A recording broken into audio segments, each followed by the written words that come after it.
It's time for the Gettin Outdoors podcast, Town Country United Bank Lake Millers Ferry Weekend Hunting and Fishing Report. A weekly update on water conditions, ramp events, generating schedule, what's biting, and seasonal hunting information with outdoor reporters Joe Allen Dunn, Kevin Sims, and Shane Jones. This weekly hunting and fishing report is brought to you by the good folks at Town Country United Bank in Camden, Alabama, serving their customers for over 40 years. Town Country United Bank's highest priority is satisfied customers. Now, here's your weekend Lake Millers Ferry hunting and fishing report. All right, Big Daddy, here we go.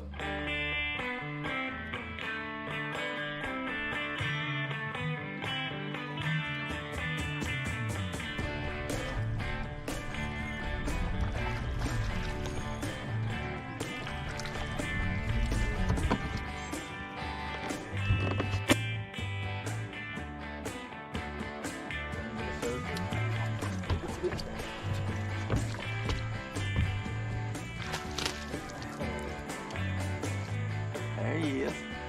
Team Bigfoot, baby.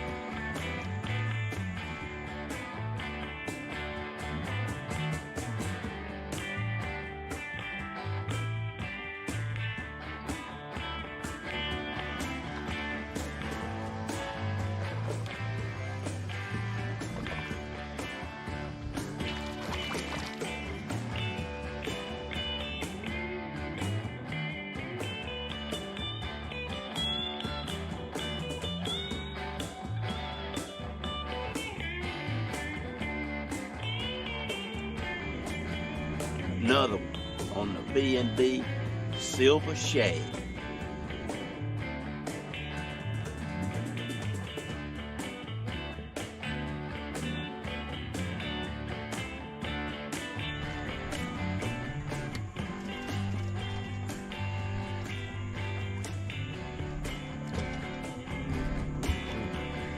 Team Bigfoot in the house.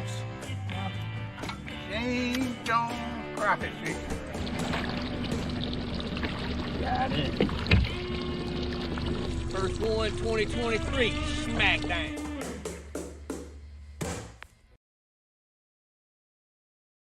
Afternoon, everybody. Welcome to the Town Country United Bank Hunting and Fishing Report for the Gettin Outdoors podcast, episode number 223. We are live at the Grampin Hills Outdoor Media Center with my outdoor reporters, Mr. Shane Jones, Kevin Sims, and Joe Allen Dunn. And let me tell you, we got 2 weeks to catch up with, because last year we was trying to go on there. Last week we was trying to go on the air and we got knocked off. The lights went off at 5 o'clock Wednesday afternoon and didn't come back on to 3 o'clock Saturday afternoon. We had some bad wind, rain, and weather up here on the Grampin Hills. I tell you that was awful. Y'all got some bad weather too, didn't you, Kevin? We did. It was limbs down, trees across the road trying to go to work. It was a pretty good bit of wind.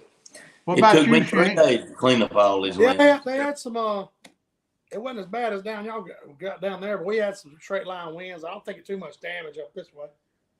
I just got through talking with my old buddy Turtle Man. He's going to be in Birmingham at the World Deer Expo on July the 21st through the 23rd. And he told me to tell all his turtle fans that he was wanting to see all of y'all. And if y'all will type in WDE40 in the comments, we will give somebody a pair of tickets to go to the World Deer Expo. And so Turtle Man, he's on the podcast. He's a funny guy. He told a story about the time he caught that first skunk. God dang, I don't believe I can catch no skunk.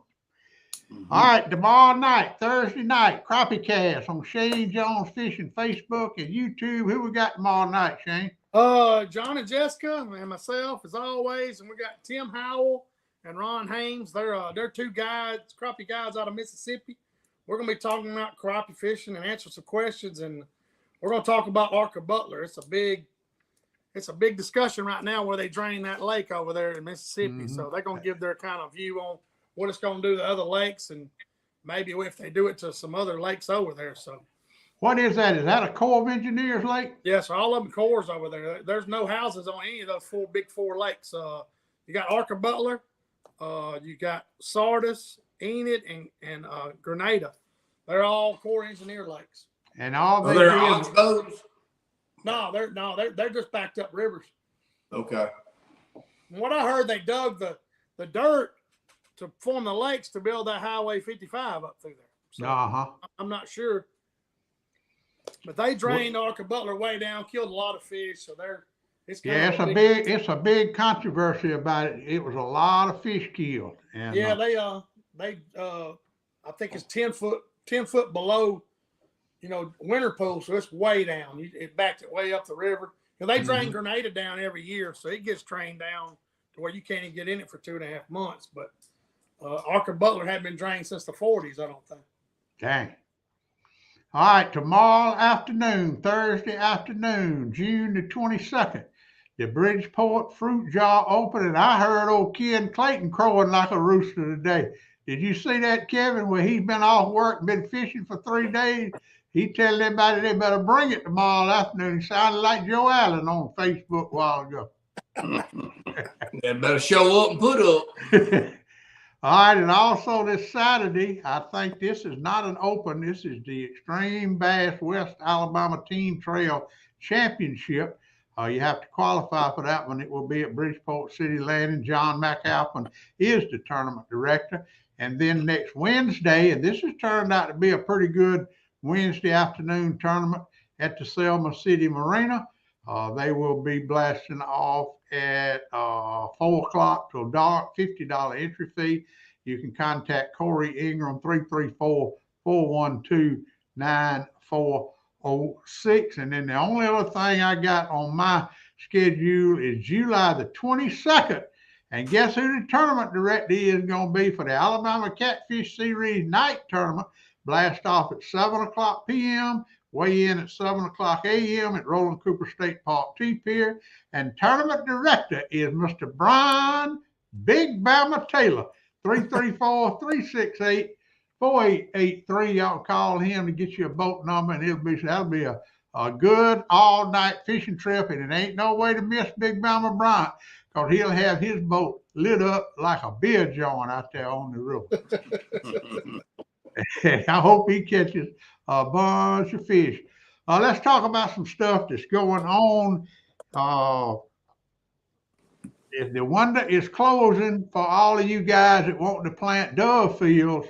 That WMS dove magnet or your sunflower seed. The Wonder is closing, and you need to go ahead and get it in the ground. Dallas County Public Fishing Lakes open back up July the 1st. Reckon them crappie, what them crappie gonna be doing, reckon? What's that? You talking about July the 1st? Yeah. Oh, they're gonna be getting ready. That's my favorite time of year when it gets hot. So in that pond, in that public pond, Dallas County Lake? Oh, I don't know. I don't know what them blackfish will be doing. I don't know. They're black crappie mainly in that thing. So the only way to find out, Big Daddy, is go mess with them. So hey, your client this weekend that you taking fishing, John Cresswell, he's tuned in listening. So when we get to the crappie report, we're gonna tell him what you're gonna do. And I see Wally Bedwell's tuned in. I heard he was having some health issues. He said he's sitting in the Spain rehab in Birmingham. He's had a good day today. Well, that's good news, Wally. I don't know about congratulations, but glad you're doing better. And I've been keeping up with you on Facebook. So he was lucky. He was in a terrible car accident. Is that right? Well, get better. In the ambulance. Dang. Well, I'm glad you're getting better. I sure am. I've been keeping up with you through old David Johnson. All right, let's see what else we got here. The Selma City Marina got a $150,000 committed from the Selma City Council last Monday night to do some upgrades. We're really, really glad to see that happening. I want to show y'all this picture. Of course, if you're on the podcast, you can't see it. I have seen a couple of these in my life, but I've never seen one that big. That is a mud snake. You usually don't see them except in the swamp.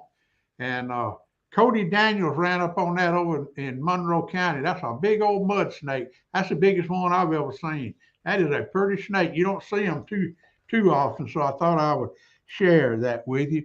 The gator. Big Daddy, when I was a boy, we used to see them. They were small, like a green snake, but we call them a clay snake. Is that the same thing? Mm-hmm. Yeah. Yeah. Mm-hmm. Hey, Donnie Bear, no, I am selling the heck out of them, buddy. I was filling them out before we came on the air. Anybody that needs some of those raffle tickets for Miss Pat, we're gonna be giving away that. We're giving away a 4-gallon cooker. What is it? A Cajun cooker, Joe Allen? 4-gallon. Yeah. RV Works Cajun fryer. With the stand, with the gas tank full of gas, with 4 gallons of peanut oil, with a batter fryer, with a what do you call it? Zatarain's 92 ounces of fish fry. And Travis Powell said, depending on who wins it, he might throw in a bag of catfish. Oh, that a tournament director. When's the drawing? Poncho wants some tickets. Paul Poncherator told me he wants some tickets. All right, I got Joe Allen, you got some tickets left, ain't you? Yeah, I just got a bunch of them up there. Yeah, and I got some. We got to July the 1st, and I want to raise as much money as we can for Miss Pat. The Gator registration is open. It doesn't cost anything to register this year. You just go to outdooralabama.com and fill out everything you got to fill out, and they will let you know. I don't know what day they're going to make the drawing, but if you do draw a tag, you're going to win a tag, and it's going to cost you $250 to get it. So, Donnie, July the 4th is what's on the tickets, but we decided to do that July the 1st. July the 1st, we're going to give that away. So it's not the 4th like it's on the ticket. We're going to give it away July the 4th, July the 1st. That's Saturday. We're going to have a big cooking and a big deal at the Caravel that Saturday night. So everybody come, and we're going to have a good time. Yeah, Rick's cooking some barbecue that night, I think. Yeah. Let's see what Mr. Ralph Griffin says. That Henry Sam Ellis said that mud snake, a.k.a. stinging snake, is so deadly it can hit the bumper of your truck and kill the battery. Oh, Lord. Oh, Lord. All right, WDE 40, y'all type it in the comments, and you might win a pair of tickets to the World Deer Expo. Let's go to the Town Country United Bank Hunting and Fishing Report for the weekend of June the 23rd through June the 25th, 2023. I called the Powerhouse. They're running 2 units at Millers Ferry and 2 units at Jones Bluff around the clock. Joanne, somebody told me they done closed the floodgates. Anybody know that? Have they closed the floodgate? When I was looking at the read this morning, it don't look like they've closed them yet. Okay. They may have. I don't know. I don't know what the temperatures are out there, Kevin. You said the water has cooled down. Last week we said, let's see what we said. That, well, it was 2 weeks ago. They were 84 and 88 in the river, 86 and 90 in the sloughs. I expect they done cooled off a lot. Oh, yeah, it's cool. I bet. Yeah, we hit some 74, 75, 74 point something Saturday, and that was early in the morning in the jugging thing. I didn't even look at it after that. We was like getting to where we was going, but it was muddy and nasty. A lot of rain, a lot of fresh water. We were looking at. Would we have close to inches of rain those few days? I heard 2 or 3 people say they had poured 3 or 4 inches out their gauge 2 or 3 days in a row. It was some rain. It's 40 feet below Millers Ferry, so it's not too high. That ain't bad. That ain't bad. I remember my old buddy Randy Daly said that's when he wanted to go crappie fishing, when that water was 40 feet. So that's what it is right now. All right, let's go to the hunting and fishing report. We're going to start off with the catfish. We had the Major League Catfish Juggin Contest this past weekend at Roland Cooper State Park, sponsored by CT Ward Power Sport and Dunn Sport. And we had 16 teams fish in it. And we'll start with the winner was Team Rusty Buck, David Buck and Rusty Reynolds. They had 41.8 total pounds with a 29.5 big fish. They won $620, and they won another $140 for the big fish, because the second place team of Team A and D, Alex Barano and Dylan Stokes, they had 37.5 pounds, but they had a 30-pound fish. And out of the 16 teams, they were the only ones that didn't pay the $10 big fish fee. So they left $150 on the table. But they did win $320. And third place was Team Dirty Hooker, Travis and Kirsten Beckett. 35.9 with a 13.7. They won the big cat pole from Lofton's Bait Shop. Fourth place was Team Drinkard, Earl, and Chip Drinkard. Ethan Lowers, they had 22.8 pounds with a 14.3 big fish. Fifth place was my little buddies, Team Live Bait, Kendall, River, White, and Skylar Pate. They had them a ball. They had 20.2 pounds with a 9-pound big fish. Team Rum Runners, Jolly Owens, Tina Foster, Trey Campbell, Velma Richardson, they were sixth place with 16.9 and 8.1 big fish. Team S&L, Kevin Sims and Don Lauderdale had 16.2 pounds with a 10.5 big fish. Team R&G, Robert and Glenn Knight, they had 11.6 with a 9-pound big fish. And Team Bigfoot, Joe Allen Dunn, Donna Hayden, Paige Dunn had 9.4 pounds in a bucket with ice. I can let them weigh it in the bucket with ice. And then 10th place was Team C&B, Chris Glass and Buddy Morgan. They didn't have a 4 pounds, but them little old boys had them a good time. So did Team J&C, Jonathan Coleman and Chase Criswell. They just had 4 pounds. But we had so many kids there. Them kids had more fun than we did, boy. Oh yeah, that's what it's all about. Yeah. All right, Kevin. Since you came in, well, I can't get Travis to come on here, but since Team S&L beat Team Bigfoot, tell me what y'all did to get that 16.2, 10.5 big fish. How did y'all do it? Well, I talked to Travis a couple times during the day, and we were actually on opposites. We caught most of our fish. We really didn't start keeping them smaller fish. You know, we had 15, 14, whatever it was, and we kind of throwing them 3-pounders back. You know, that's about, wasn't getting big ones, but we was in the nastiest, muddiest water we found. And he said he went to some clear water, and so that's where he caught all his fish. And he had moved to some muddy water. He wasn't catching nothing. We moved from clear water, and we wasn't getting a bite. So it was kind of like that. It was a bait thing. We just wasn't where the bait was, and we started off where the bait was. We was getting bites before we got our 25 jugs bait. We made I made a hook. I went down to the bank where I wanted and made a hook out to check the depths, to check different depths, and they was already jugs bobbing before we got them all baited. We looped back around, we started picking up fish, and we did that till about 9 o'clock, and the size wasn't getting no bigger. We had that 1 10-pounder, but we ain't had nothing over 3 pounds, so we picked them all up. And I'm not used to that. Normally, I figure out where I'm gonna fish, and I put my jugs out, and I soak them. I don't move. But now my knees was killing me by the time I picked them jugs up 3 times and put them back out. Well, what about you, Joe Allen? You told me Friday night that you was on a pattern. You knew where the big fish were, and you was very confident Friday night. Well,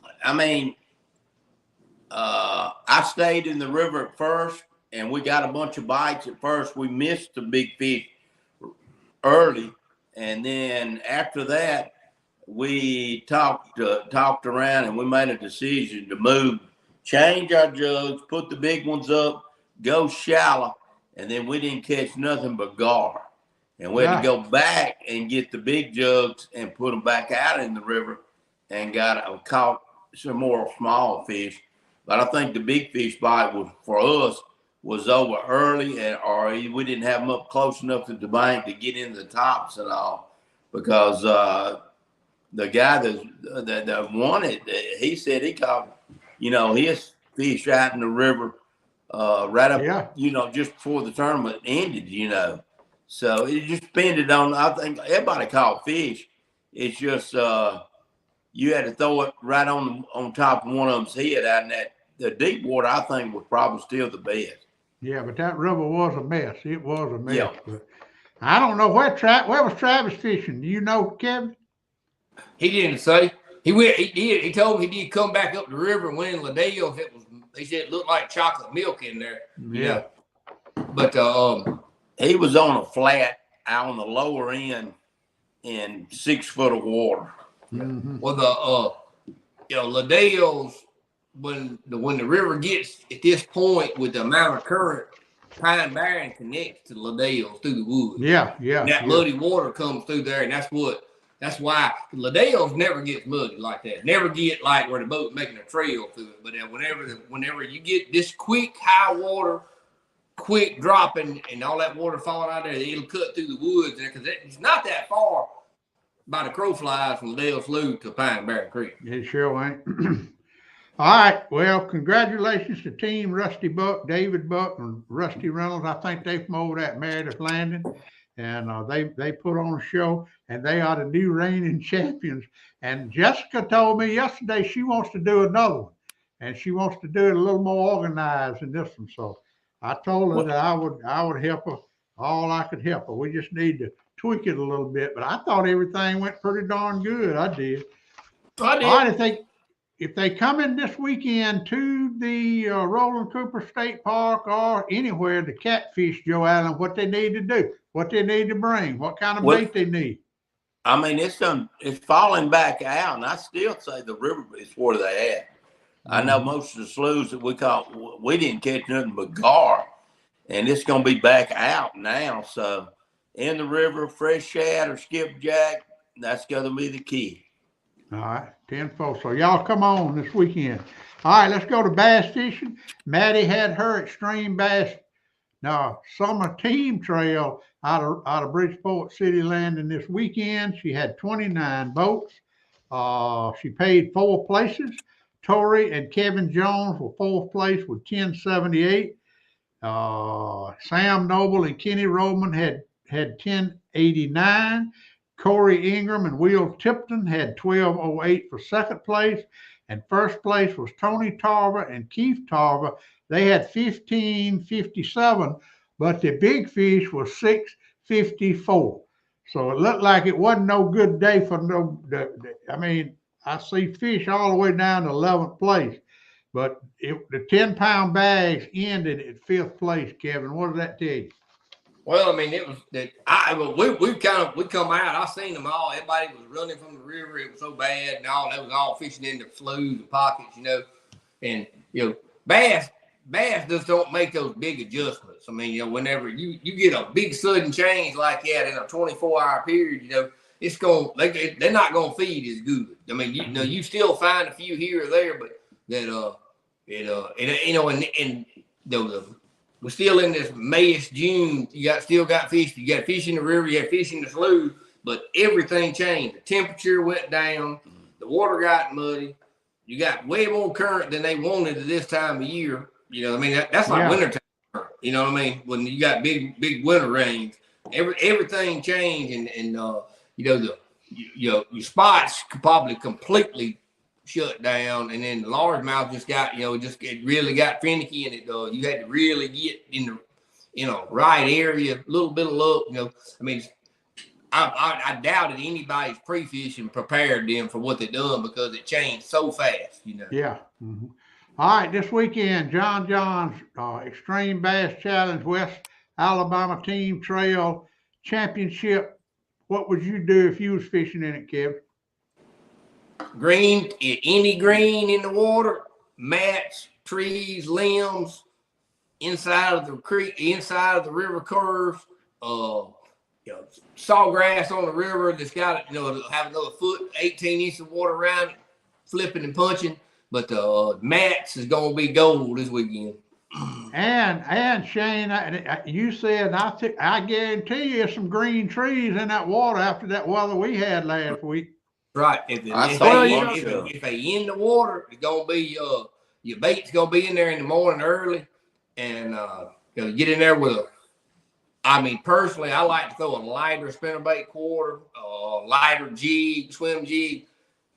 Start on the outside edge of it and then start throwing upstream and let it go down in there until you start hitting stuff, and it'll get ugly like if you pull up on the right tree, but it'll be a timing thing, probably over pretty quick. But if you get on the right mat or the right mats especially that ain't hung in a tree, you can throw that thing there and let that current take it all the way up under like that. You better have a good firm grip on the handle. Don't get at it. All right, y'all hear that now? Y'all hear that? That coming from Kevin. It's gonna be some hammers out there Saturday, I guarantee. Yeah, I ain't telling them nothing they don't know. I promise you. You ride up the river, there will be a boat on every house and patch between Millers Ferry and Selma Saturday morning. All right, let's go to crappie fishing. Old Gerald Overstreet. I don't know how he does it. He catches them every time. He's just killing them. And Shane, you got one of your clients on here listening to you now. You was in Grenada last weekend. You fished. How many lakes did you fish last weekend? I fished 3 lakes. In Mississippi and Alabama. Well, what do we call him, Joe Allen? The crappie gypsy. Crappie gypsy. Oh, I got a new nickname. I heard it today at work. Like they said, it's Sane Jones. It ain't Shane Jones. It's Sane Jones. Hey, I'll tell you what. I learned a lesson. That's why I like to fish different areas. We went to Grenada. We left here at 3 o'clock Friday morning. Got over there, ate breakfast. Got to the launch there, the dam. There was one boat at the launch. One. And Grenada's not like that usually. And I was like, this isn't good. And the water cooled way down, just like we were talking about bass fishing. I think it was 77 when we got there. And people don't realize, and Eric taught me a lot while I was there, and I'm glad it happened because I never thought, but those fish are spawning. When that water gets hot, it pushes that oxygen out of that water, and they run out to the main river. There's not any fish on the main river there, so these fish are still caught in ditches and creek channels and mostly ditches. And you can see those ditches, when the water's down. And I found a couple fish, but those fish were stuck in the mud. Like that big fish that I caught, I think we caught 8. I think that day, Friday. And then Saturday, we went to Sardis that morning. We caught a ton of fish, but they're all short. It has to be over 12 to keep in Mississippi over there in those lakes. So we caught a bunch of 11s, 11 and a halves. And so we went to Enid. And Enid, we got up there in open water, and they were on the main river. The water's a lot clearer there. And we caught a bunch of fish, but we had to wade through a lot of small ones. But I learned, I like to learn a lot. And that's what I learned, that when that water cools off, it does mess with them. And then you came back to Demopolis Sunday, right? Yeah, we got up Sunday morning, and we were going to fish till 11 on Grenada, come home, but it was thunderstorming, and it was the worst lightning storm I ever seen. Some lightning actually hit a tree beside us on the road and threw sparks on my truck. It scared us to death, and we ended up waiting a storm out going to Demopolis, and we caught 35. I think we kept 16. It was slow there too. Even though we caught 35, the water temperature still it was messing with them. Because it's supposed to be 85, 90 degrees this time of year. All right, so you coming here this weekend, you taking out John Cresswell and one of his buddies. What y'all going to do Saturday? What you going to show we're going us? to search. Heck, when you got all the electronics, you're blessed to have them, and the technology, that's what you use. Hey, cover some water. Try to find a pattern, see if they're going to be in brush piles, if they're going to be in the, the creek channel or the main river. I don't know. The main river may be in play, since the water's calmed down a little bit, but it's just, you got to search for them. You don't ever know where they're going to be. But if you find crappie in a creek, on a stump, on a ledge, on a brush pile, you need to repeat that somewhere up that river if you know those type spots. That's the best advice I can give you. Just create a pattern. Once you create a pattern, try it all over the lake. Well, you've been with me, that other weekend before, when was it? Was it last weekend before last, or last weekend, Big Day, me and you went? I can't remember. Weekend before last. You was out of town last weekend. That's right. We went Friday evening and Saturday evening and got wet Saturday. That's right. But, we were on those stumps. I showed you those stumps, how those fish hide on those stumps, and I told you. I said, I'm going to catch a stump. And Big Daddy said, I don't see no fish. I said, well, hang on. And one of them big ones shot off of there. He goes, oh. So I showed him, when you got that technology. You throw that jig down through there and said, knock, knock, knock, knock. That crappie come off that stump. Bam. It did. And, that's something you learn before live scope. You just beat down a lot. Like Kevin's saying for bass, those fish, if they're in a panic mode, they're going to follow that bait up in those green leaves or those troughs. And that's where they're ambushing stuff. Crappie's the same way. Corey Smith wants to know what the water looks like, Kevin. I think it looks all right, doesn't it, Joe Allen? It might be a little muddy. It's. I have not been to the lake to look, but that for what I've learned from going over to Southeast, like they be talking about like muddy water. That if the people that not from around here saw our lake right now, they wouldn't even put their boat in the water. I mean, when they say when you go on the Tennessee chain, they say muddy water up there like that, you got 10 inches of visibility. That's muddy water, right? Hey Kevin, I like 10 or 12 inches. I do. Oh yeah. I love that visibility. I don't like the chalky mud, but I like some stain now. Yeah, I don't like rolling clouds where you can see it like that. Or I look back and my boat's cutting a trail through it, but I have caught fish when it's like that because sometimes that mud will be right on the surface, and up under it, the water's not that bad. That's right. You don't never know, man. In a current situation, you got to go fishing. I mean, you just don't know. I mean, it's gonna be stained. Your white and chartreuse stuff, bad fish is gonna look good. I mean, it's gonna, you're gonna have spinnerbait, swim jig.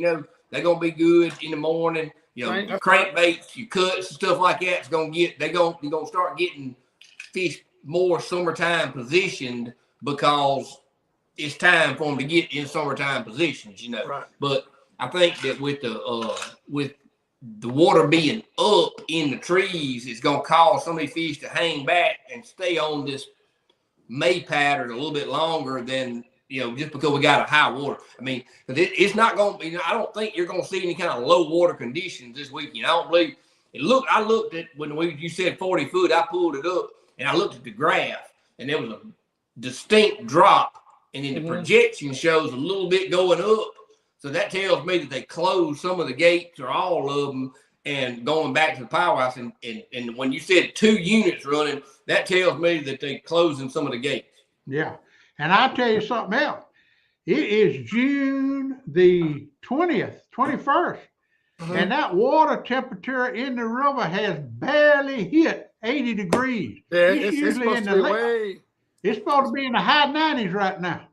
Yeah, the high 80s for sure. That's what, and like Kevin said, that makes perfect sense. May, those fish are still stuck in May. I mean, that's probably 100%.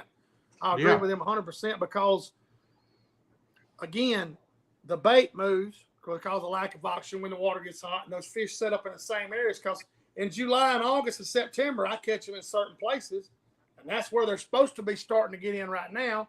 And they're not that they're kind of behind, so they're not bunched up because, like I interviewed Matthew Rogers on my crappie cast. He told me a crappie does not do anything by accident, and they know where they are all the time. Yeah, so they know, and when they bunch up, they know that's the best oxygen level for them. And, and like Kevin said, black and chartreuse, white and chartreuse. The blue that I've been using, me and you've been using last month, it's going to be kind of getting out of play now. But the brighter colors, and you may have to take a long rod and put it on their nose. Depends on their attitude. So, and and the inside of that pattern right there, the little ones are going to do different than the big ones. I mean, that's I can't figure that out. But you'll find a pattern where you catch 2 pound or less bass everywhere you go on that pattern, but no big ones, and then figure out the big fish pattern and they all be big. But I mean, that's a harder pattern to figure out. Yeah, I think they get left behind, Kevin. I think they're they haven't developed like that. Because same way with crappie, you start throwing in the top and it's all little 7-inchers. Hey, go to something else. Yeah. All right, guys. Chad Hudson, I know the answer to this question, but Shane, he wants to know what's your favorite crappie recipe. Oh man, I'll be honest with you, Jared. I take them, coat them down with mustard, regular mustard, French's mustard, and I fry them in peanut oil like Joe Allen does, and I make tacos out of them. I love to get some shell tortillas, some black beans, some salsa, and some cheese, and I like to make tacos out of it. It's just different. And we hadn't done that down at Joe Allen's. We need to one day. I don't know. Hey, we did it this weekend. Joe Allen and Travis get them catfish Sunday night. And Joe Allen said that's the way he fried them. They were so good. I know that. Didn't you soak them in mustard, Joe Allen? Yeah, I just rubbed them down with mustard. Do something different. That's what I like to do. Well, that's how you go, thing. That's why when the crappie and the bass or the catfish, I cut it up in small. Try to get it like 3/4. Either strips or chunks, right. And then Denise, I had Denise likes to eat hers. She likes to roll them up in the tortilla like a like a burrito. You like you said, that's why those big fish, you got to cut them in half and get them, where they'll fry consistently. You're exactly right. All right, the pond. It's Travis Hudson's birthday too, so I saw it on Facebook, but they'd be sure you call him out. Yeah, well, he ain't on here, but happy birthday, Travis. Maybe he'll listen to it after we go live. Happy birthday, man. He's been catching some crappie, too. All right, pond fishing's wide open. Bibb County Lake is on fire with them big bass up there right now. And the Dallas County Lake's going to open up July the 1st. I'm curious to see what comes out of that.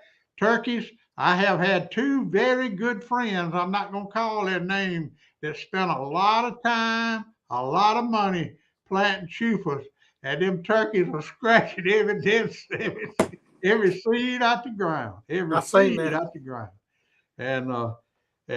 But I have been seeing a lot of poults too, so that's good news. All right, what about rodeo, Kevin? Catch us up on, didn't they have a rodeo this past weekend? Yeah. Tell me about rodeo.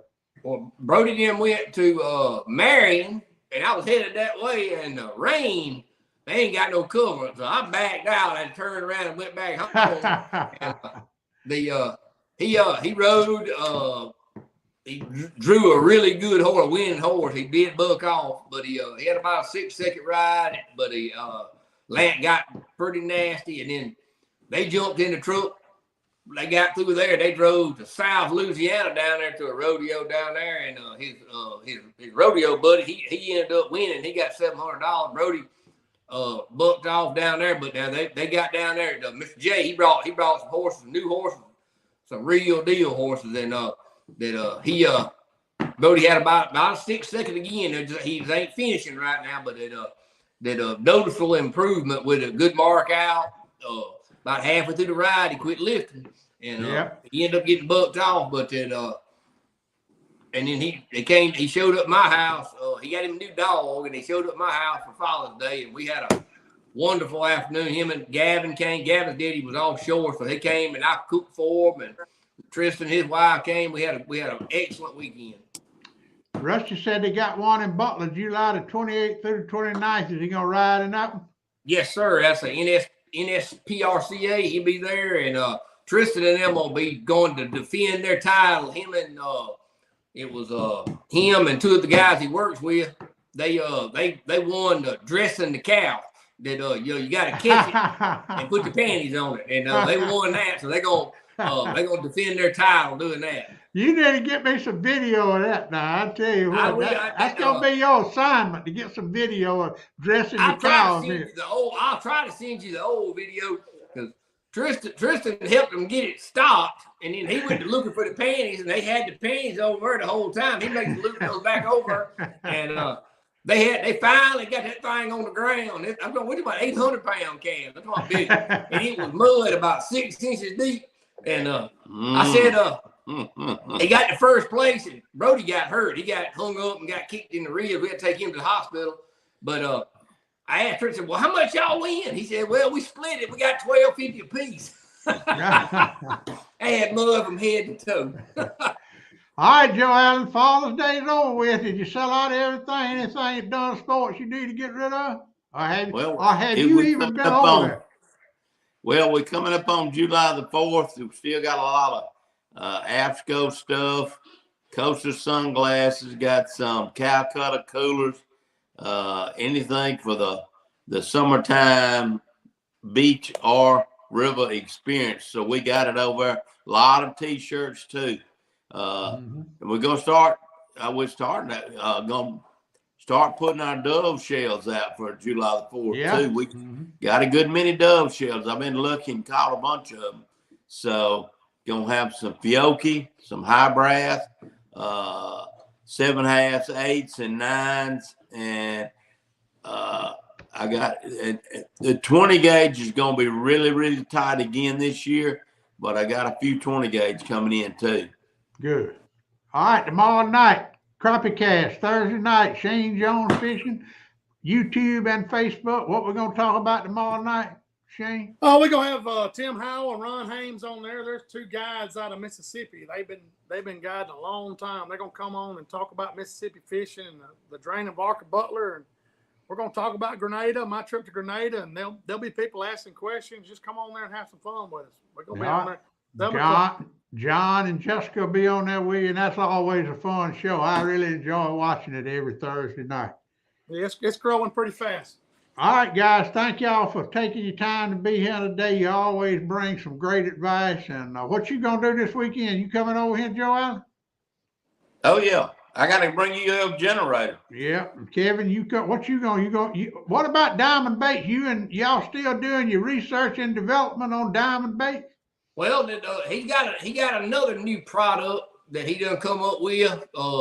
He had a guy put a bug in his ear, and I'm not gonna let the cat out of the bag. But it's gonna be I don't know that it'll be something that's a big seller around here, but it's a big deal for different places in the world around Tennessee River and some of these other big lakes and stuff. That he got 5 prototypes built, and he sent them out to some pros to give him some feedback.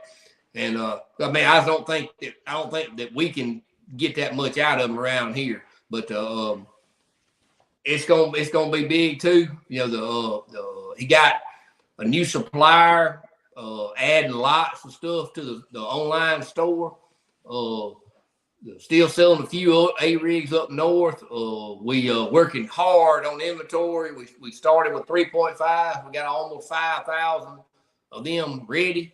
We working on 4.5 now. We're way ahead for what we had last. We sold probably, I'm gonna say, I think Jamie told me it was right at 10,000 we sold for last year. We really don't have a start and stop date, so it's kind of like this, when the peak of the season gets to it kind of peters out, but it's kind of actually kept going this year more than it did last year.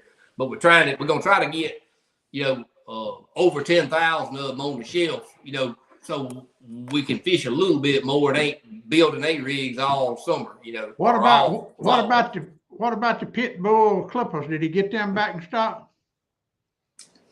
I did not see them, and he had 40 boxes in there to come. He got this new supplier that's they're really big. Like Bass Pro, and that's people like that. That's it, Academy Sports. That's who they buy from. Pittman Creek's the name of it.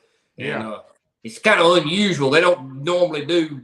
If you're not a brick and mortar store, they don't do business with you. But they wanted to sell his stuff, so he made a deal where they'd have to let him be a dealer too, and he's been getting some. They have a lot of stuff. The same stuff, but they're just more variety. Plus the new stuff coming out, they get it before everybody else.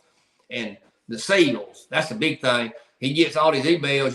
Me and him got a few reels the other day. I got 2 Shimano Cradocks that normally there's a $200 something reel like that. They had a clearance just for one day. In normal, if you ain't really sitting there looking at your phone or your computer, you would never have saw it, and got a good deal on some reels. And he got a few of them for the store to sell. So, if you're looking for a really, really good, bait casting reel, he got those they're on the online store. I've been talking to him about doing the hats and shirts and stuff like that, and he told me that, he said that one of his friends in the bait business said that don't start selling hats and shirts too soon. He said that you'll become a hat and shirt salesman. I said when you make a name, then people start asking for them. That's right. You testify to that, Casey Shane. Them crappie cast hats. I bet you out of them 9. That's the only one I got right here. Yeah. I got some shirts. I'm going to meet with somebody tomorrow at lunch, hopefully, and I'll try to get a few shirts made. Those them SPF quick dry shirts. I'm gonna try to get some of those. All right, guys. Well, thank y'all so much for everything you do for the outdoors, and I'll see y'all hopefully this weekend. I know I'll see you, Shane, Joe Allen, and Kevin. Maybe I'll see you too. And we'll do it again next Wednesday night right here on the Town Country United Bank Hunting and Fishing Report. And remember, tomorrow night, Crappie Cast on Shane Jones Fishing YouTube and Facebook page. We'll see y'all next week. Pap taught me every critter's track and how to set a hair trigger on a trap. He taught me to shoot, scale, and skin and make a snare with a leather strap. He taught me to be a part of the woods and all his woodsy tricks. Said you gotta walk soft on 2 light feet and try not to break no stick. I thank Daddy for my savvy, how to hunt and how to carry anything that I might need to get a piece of skillet meat. How to walk and how to hide, how to crawl and how to slide, how to sneak, stalk, and climb and do